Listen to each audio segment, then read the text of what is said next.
Қалалар мен елді мекендер. Осы ғасырларда қалаларда көптеген өзгерістер болды. Біріншіден, қала халқының саны өсті. Екінші, қалалардың саны да өсті. Сондай қалалардың бірі Испичап қаласы. Сырдария өзенінің бойында орналасты. Үлкен қаланың атауы. Ол ең құнарлы, ағашқа, суға, тамаша бақтарға бай деп сипатталды. Отырар қаласы. Мешіт, медреселері мен моншалары, кітапханасы бар, мәдениет пен ғылымның орталығы болды. Бұл қаладан көптеген ғұламалар шықты. Мысалы, Абу Наср әл-Фараби, яғни Отырар қаласы Фараб қаласы ретінде айтылып жүр. Талхис қаласы. Қала махалласының қалдықтары табылды.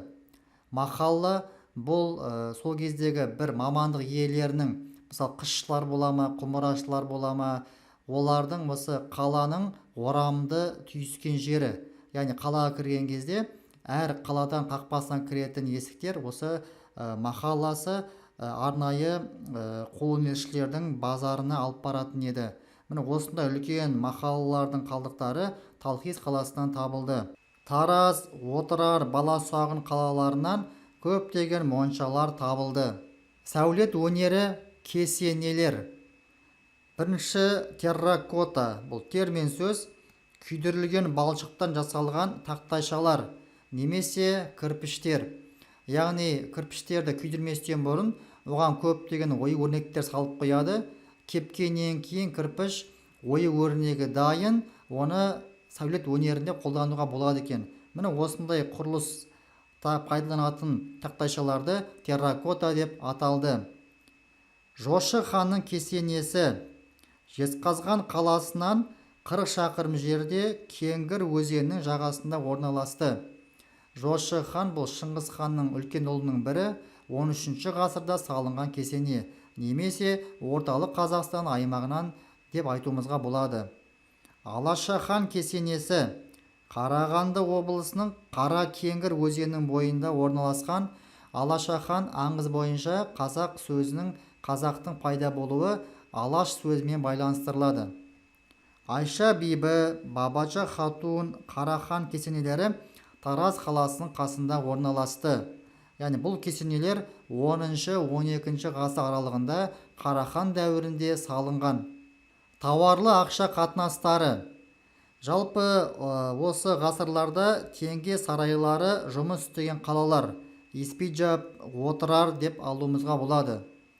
Дирхем бұл ақша бірлігі, ол материалы күмістен жасалады.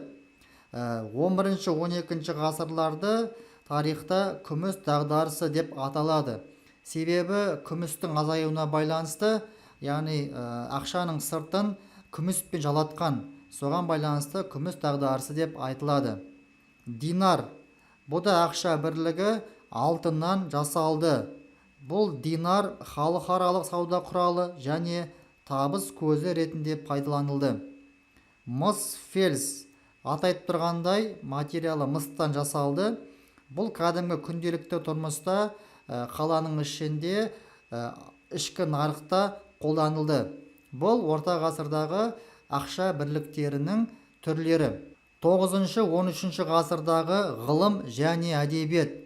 Осы ғасырда Қазақстан жерінде өте көп ғұламалар, ғалымдар шықты. Олар өзіндік орнын қалдырды. Үлкен ғұламаның бірі Абу Наср әл-Фараби, 870-950 аралығында өмір сүрген шығыстың екінші ұстазы. Оның еңбектері ғылымдардың жіктемесі туралы сөз, азаматтық саясат, бақытқа жету туралы.